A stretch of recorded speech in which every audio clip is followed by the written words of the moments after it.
All right. Well, I've got nothing to share with you this week. It's actually been kind of a boring week for me. Well, I've literally worked and worked. Then I did a little work. Then after that, I did a little bit of work. So, yeah, I have nothing to share. Oh, no, I do actually have something to share. It's something I did this morning. I was kind of telling you a little bit about it. Okay. I was flipping through Amazon this morning, Amazon Prime. Sure. And I was just looking to see if there was anything worthwhile watching, because sometimes I like to put a movie on or something, and then I get up and start doing some shit around the house, and just more or less I'll catch a scene here and there as I'm kind of in and out, in front of the TV. So I see this thing. It says, "Here I Go Again." Now, I remember hearing about this movie. Okay. It's sort of a documentary type thing, but our good friend Ron Keel plays a very big part in this. Okay. And speaking of Eddie Trunk, he's also in this. Eddie Trunk, of course he is. It's something about music. But you know who else plays a very prominent role in this movie? Who? Our good friend Stevie Rachelle. Oh, really? He's very much in this movie, and then a lot of the 80s guys are in this movie, like Jack Russell, the guys from Trickster, Robert Mason and Eric Turner from Warrant. Okay. Chips Enough is in this. Right. Let's see, who else made some cameos in here? Just a bunch of guys. Oh, Stacey Blades, he plays a fairly big part in this. Okay. But Ron Keel plays a very large part in this, and basically, if you haven't seen it, and I didn't know what to expect, I was just thinking it was going to be some kind of real cheesy movie, but it was kind of interesting, but yet kind of depressing at the same time. What it is these guys, they had a band. They're from Tampa, Florida. Okay. And they had a band in high school. It was an 80s style band. They had the big hair, and they had all the bandanas around their neck, and all that other stuff, just basically looking like early Bon Jovi. Okay. And it was high school, right? So these guys were only like 16, 17, 18 years old at the time that they had their band. Okay. So after high school was over, everybody kind of went their separate ways, and the band never went anywhere. They didn't do anything. They got to play a few of the local clubs and stuff, but they never did anything. All right. So in their mid ages now, they're like pushing 40. Maybe they are in their 40s. I don't know. I'm assuming they're probably about in their early 40s. So right. so they're older now, and they're a little overweight, and they're not quite quite fit anymore. Okay. Now they decide, hey, let's put the high school band back together. Oh my goodness. Yeah. So of course, some of the key members of this band, they lost contact with them because it's been like 26 years, Sure. So they're like hunting some of their former friends / bandmates down, and they've lived all over the country. Like a couple guys are in like Colorado, and one guy's in Michigan, and one guy's in another guy's still in Florida, and they're just trying to reconnect with everybody. Right. And here's the sad thing. These guys, they're jobless, or they lose their job, and they got bills stacking up, and they got losing their houses and their cars and all this other stuff because they can't pay their bills because they're unemployed. Okay. and they have these dreams of making it. It's just like, dude, it's too little too late. Right So they contact their other bandmates, and everybody's got wives and kids and normal jobs and whatever. So just 2 out of the 5 guys decide they're going to forge ahead. Okay. And Stevie Rachelle is kind of behind this. I don't know what part he played exactly, but the one guy who's the singer, or who was the singer, Ron Keel is giving him lessons on how to sing. Okay. So he goes out and he visits with Ron, and Ron has given him lessons on how to breathe properly and how to sing from the diaphragm. All this other stuff. Right. So this guy's a little on the chunky side, he's a little bit porky. Right. And he goes, so Ron is trying to show him where he needs to breathe and where he needs to where he needs to project from. And he goes, you gotta start doing some crunches. And the guy says, what makes you he goes, what makes you think I don't do crunches? And he goes, I'm not talking Captain Crunch, my friend. Nice. So then Ron helps them craft a song. Right. And they get into a studio with Ron, and Ron is producing their song, right? And he brings in some pretty decent players, to come in and play with them. Right. And it's just these two guys and then Ron and Ron is trying to give him instructions as to how to stack his vocals, like they have like a chorus where it has to have like a 4 or 5 vocals stacked. And he's telling the guy, you need to sing this line as close to the last time you sang it, because you're going to be harmonizing and singing with yourself. Okay. So the guy starts getting real snippy with him. Well, this is how I want to sing it. And Ron is like, he goes, God damn it, you asked me to get involved with you. You're going to do it the way I tell you to do it. Yeah, pal. So it got a little heated there. I mean, right. I don't know if any of it was dramatics for the film or if they were really getting heated at each other. But Ron is just like, you know what? You asked me to get involved, and I'm telling you how this is done. So this guy, who's not even really a musician per se, right? He's telling Ron how he's going to do it. Right. I mean, it was kind of funny in a way. And it's like, okay. Yeah. So anyway, they create a song and they want to go out and they want to actually perform live. So they got to open up for, and speaking of Jakey Lee, they get to open up for Red Dragon Cartel at some club. Okay. Wow. So they were able to find some musicians to fill in the other 3 guys that didn't join their reunion. So they had to get a bassist and a drummer and, somebody else to round out the lineup and stuff. And they actually got to play. And then on top of that, then they got to go out on and be part of one of the Monsters of Rock crews. Wow, that's pretty cool. Yeah. So they got to be one of the support acts, to do that. So it was all for their video or their documentary that they were filming. But it was kind of sad because it's just like, dude, this time in your life kind of passed you by already. Yeah, just go be an accountant already. Accept what life gave you. Yeah. You're gonna have to go get a job, man. Yeah. I mean, I get the whole dream of wanting to do it, but you should have been doing this 10, 15, 20 years ago. Yeah, it's time to give it up. Yeah, it's not high school anymore. Yeah. As we sit here trying to be radio stars. Well, but the thing is we have been doing this for 20 years. Yeah, that is true. I mean, we didn't just pick it up yesterday and go, hey, I had a dream in high school. I wanted to be on the radio.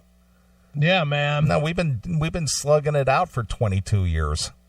Yeah, exactly. And now we're biggest. Yeah, but the thing is we're not losing our homes and shit over it either. No, not at all.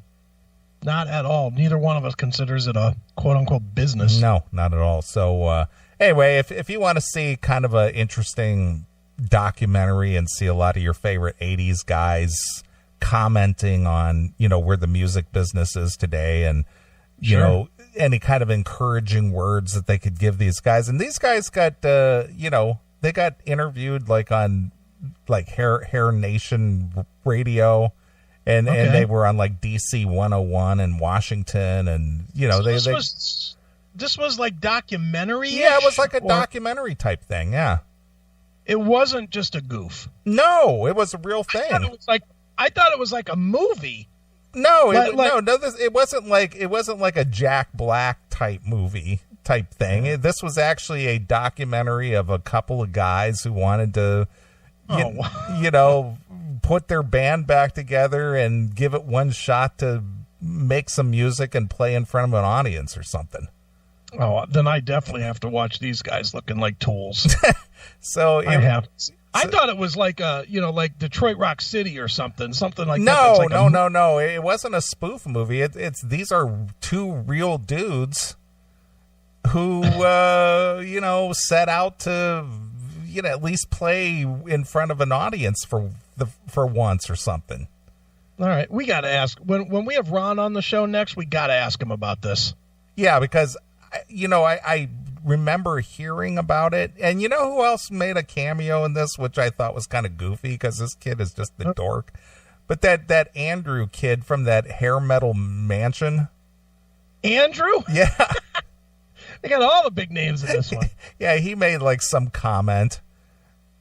Well, good for him. And like I said, Eddie made some comments, via the Skype video or something. He made several comments in there, but probably the most prominent ones that made a lot of commentary that they got comments from was mostly Stevie, of course, Ron Keel, Jack Russell, Robert Mason.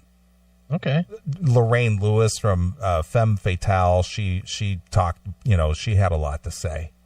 Right. So it was kind of funny and kind of interesting and kind of sad at the same time.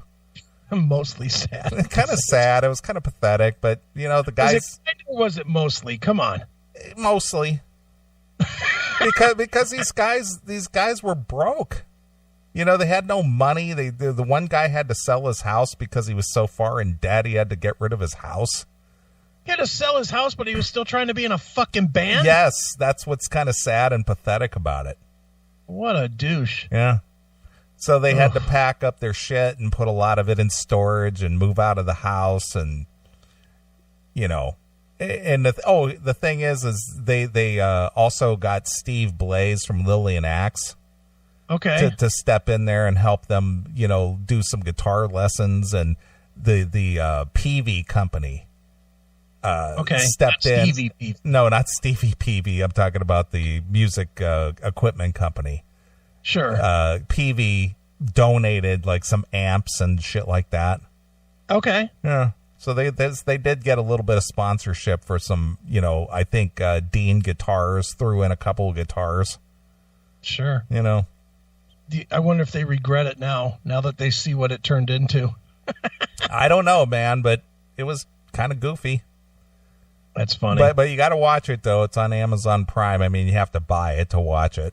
But, it is there. I'll look on Cody. I mean, I'll buy it from Amazon Prime. But it's called Here I Go Again. Here I Go Again. Just okay. like HAIR. Here I Go Again. All right, I'll give it a look. Yeah. So I was just kind of morbidly fascinated with that a little bit. Well, I'm so desperate to find something to watch right now. It's like I keep starting shows and I keep getting bored really fast because I'm just sick of being fucking home. Right. It's like I started watching that show Ozark. Have you started that one yet? No, I have not. I saw it, popping up on the, on the watch list, but no, I have not watched that.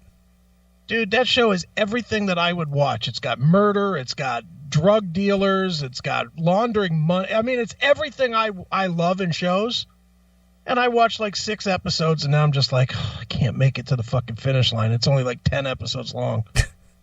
and it's good. And it's good, but I'm just so bored with TV right now. I can't watch anymore, from being home so much. Right. And it just, you ever get that way? You never get that way because you don't watch that much TV. No, I'm not majorly into watching TV. Yeah, because I'm sort of grounded right now. I just haven't been, out to do anything else. So I try to fill my time with podcasts and TV when I'm not, or even when I am, when I'm working or when I'm writing or whatever. I'll have it on in the background, and just seems like, dude, this is so stupid. Every day this week, I have to have noise to go to sleep. I can't sleep in like quiet. Every day this week, I've gone to sleep with JFK on. Because it's like, I know I won't watch it, So I turn it on, and then I just listen to JFK getting shot as it soothes me off to bed. It's so fucked up, man. Nice. Well, the one that I've attempted to watch 3 times this week that I went to sleep all 3 times. Yeah. I was trying to watch the latest Louis C.K. special. Okay. Louis C.K. 2017. Boring, huh? I get into about 20 minutes of it and I'm asleep. Is it not because it's not funny? No, or is it I just mean because... it's funny. I mean, but it's not enough to keep me awake or keep my attention. Okay. Yeah. I don't know. I've sort of lost interest in him lately. I'll tell you what I did watch this week that was pretty good was an older special from Doug Stanhope where he was like in a little tiny club with like 75 people. Right. Did you see that one? I've seen there's several of them out on YouTube. Okay. And I've watched probably 3, maybe 4 different, video. Some of it's a professionally shot, and then others are just like audience, taped or something. This was a pro shot one, and it was the one where he talked about using his mom's credit cards after she died. Right. Man, I was fucking rolling. He was cracking me the fuck up. Yeah. Well, he's out really on tour, and I'd like to go see him. If he gets into the area here. So I'm gonna. Sure. I haven't seen him live. I've just seen his videos and stuff. But he's hysterical stand up. He's really funny, and man, he was doing this and I mean, it was clear he was too big to be in that room, but he was doing it in a room with like 70 people. Mm-hmm. It was great. It was like the old, like in the 50s, when you see those old comics from like the 50s or 60s or whatever. Right. It looked like one of those kind of shows, except it was Doug Stanhope, and it was probably like 2012 or 13 or something. Okay. Good video. Good stuff. I don't know what it's called, but if people want to watch a good one, Doug Stanhope, good one. Right. Exactly. All right. Well, we're going to have, you're going to have your guest coming up here in about 25 minutes? Yep. John Bazaha of the Babies. All right. Well, we will, let's take a short break here. We'll come back and then we'll, do something until he comes up. Sounds good.